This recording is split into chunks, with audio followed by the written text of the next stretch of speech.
o Supremo Tribunal Federal é avaliado como ruim ou péssimo para 41% dos que foram entrevistados. 30% dizem que o desempenho da Suprema Corte é regular.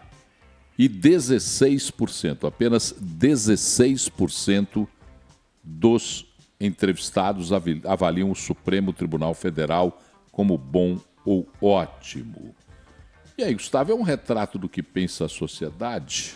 Ô Paulo, eu tenho uma opinião, eu acho que eu já até comentei isso aqui no Talks, sobre a opinião pública sobre o STF. Eu defendo, e isso vem muito na própria formação jurídica e de pesquisas, inclusive, do campo legal que eu já havia realizado junto na época de mestrado e na graduação, aonde a opinião pública ela não pode ser tendenciosa, ela não pode ser utilizada para saber se o Supremo, se a sociedade concorda ou não com o Supremo, se a sociedade é a favor ou não do Supremo. O Supremo ele tem que estar paralelo a isso. Isso não significa que o Supremo pode cometer decisões equivocadas como ele vem cometendo nos últimos anos. Mas o Supremo ele não tem que olhar para o que a maioria da sociedade brasileira entende sobre ele. Por quê? Porque muitas vezes vai chegar no Supremo questões importantes do ponto de vista constitucional e que ele vai ter que se defender contra um posicionamento majoritário. E foi o que ele fez em alguns casos ao longo dessa história, como, por exemplo, a questão da defesa do aborto dos fetos anencéfalos e inúmeras outras situações que, do ponto de vista majoritário da população, ele foi contrário. Então, quando eu, particularmente, vejo umas pesquisas dessas para falar aprovam ou não o Supremo, eu entendo que isso tem que ser indiferente. Tem que ser indiferente por quê? Porque o Supremo, a função constitucional dele, assumida, não é para saber se a população está a favor ou não. E mais, né, Paulo? Isso evidencia que os ministros do Supremo, eles não podem, inclusive, serem midiáticos, eles não podem ter a sua exposição pessoal do ponto de vista de casos, de processos que julgam na própria mídia. Então, quando a gente avalia as situações, eu tenho essa opinião de que o Supremo ele tem que ser indiferente pela população e a população tem que entender que o Supremo Tribunal Federal está ali para cumprir a determinação da Constituição e da lei. Quando isso não ocorre, quando a gente identifica erros e equívocos por parte da Suprema Corte Brasileira, a gente precisa identificar que algumas situações precisam ser tomadas, né, Paulo? E aí a gente sabe quais são os caminhos constitucionais que a Constituição determina.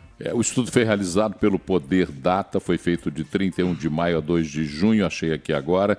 É interessante e eu vou um pouquinho no sentido contrário do que você falou.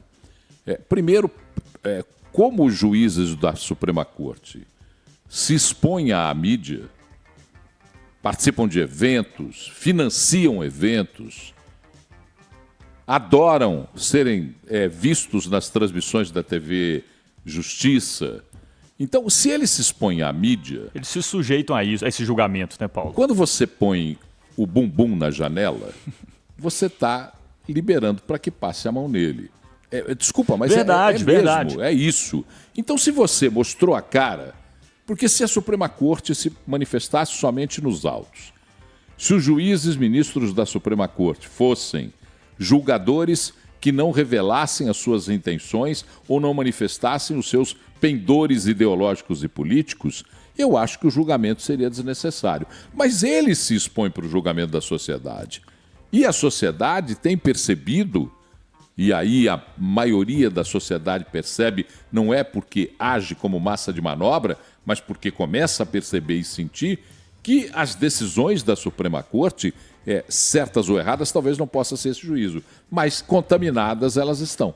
Com certeza, Paulo. E aí eu só faço uma diferenciação porque a Suprema Corte Brasileira, o tempo passa, os ministros passam por ela e ela permanece, né? Então, a gente tem que também entender um pouco, até porque a gente sabe que, na minha opinião, há 15 anos atrás, a Suprema Corte Brasileira era composta por outros ministros que, na minha visão, tinham uma postura e uma conduta do ponto de vista do exercício do seu cargo público como ministro do Supremo Tribunal Federal muito mais técnica, muito mais preparada e sem essas exposições midiáticas que são atualmente com os atuais ministros, sabe, Paulo? Então, eu vejo dessa forma. A gente tem que, em tese, saber separar o que é a figura do ministro do que é a importância institucional da Suprema Corte para um país democrático, para um país que vive um Estado democrático, não que vive uma democracia, como que a gente sabe que no país não existe essa democracia que as pessoas falam. A gente vive, obviamente, essa democracia eleitoral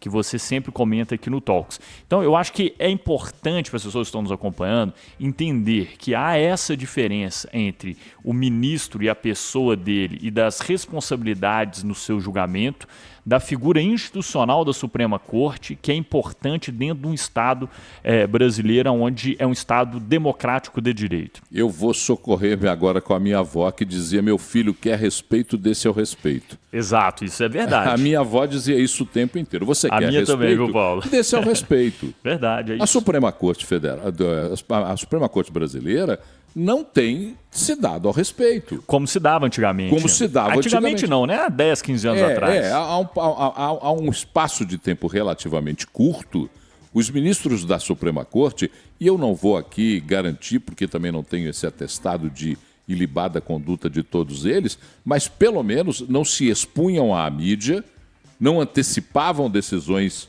para a imprensa, para determinados veículos e profissionais de imprensa. Porque existe também aí um favorecimento. Essa é uma outra questão. Verdade, Os Paulo. ministros da Suprema Corte elegem interlocutores na imprensa para divulgar as informações que lhes convêm. Exato. Então é essa que é a questão que tem que ser discutida. E não são todos também, né, Paulo? São a maioria. Hoje a gente poderia ali elencar alguns, e há outros ministros que são realmente têm essa postura sem ser midiática, né? A gente tem aqui a única mulher, né, no Supremo Tribunal Federal hoje, a ministra Carmen Lúcia, que tem uma postura muito fora do que esses outros ministros têm, de fazer eventos, de viajar para Portugal e eventos em Mendonças jurídicos, né, que o presidente do Supremo Tribunal Federal, Luiz Roberto Barroso, esteve no ano passado. Então, sim, eu acho que não são todos, né? São, na minha visão, a maioria dos ministros que acaba repercutindo exatamente nisso que você disse. Se dá à mídia esse espaço, eles também estão sujeitos a receber as críticas que a população brasileira tem feito. E não adianta depois vir com a retaliação contra aqueles que apontam tais questões. Porque nós sabemos, por exemplo, o ministro Gilmar Mendes é useiro e vezeiro de processar, de exigir indenização de profissionais que criticam a atuação dele como ministro da Suprema Corte. O ministro Dias Toffoli tem contra ele a censura estabelecida contra um veículo de comunicação. Verdade. Que trouxe a matéria O Amigo do Meu Pai. E que por conta dessa censura de Dias Toffoli, nós temos aberto há 6 anos o inquérito da fake news. Inclusive saiu lá naquele documentário da Piauí, né, que ele, quando presidente da Suprema Corte, o Dias Toffoli, ele escolheu e foi negado por 3 vezes pelo Alexandre de Moraes por ser o relator desse inquérito, né, mas ele sabia o motivo pelo qual ele gostaria que o Alexandre de Moraes fosse esse relator, né, Paulo?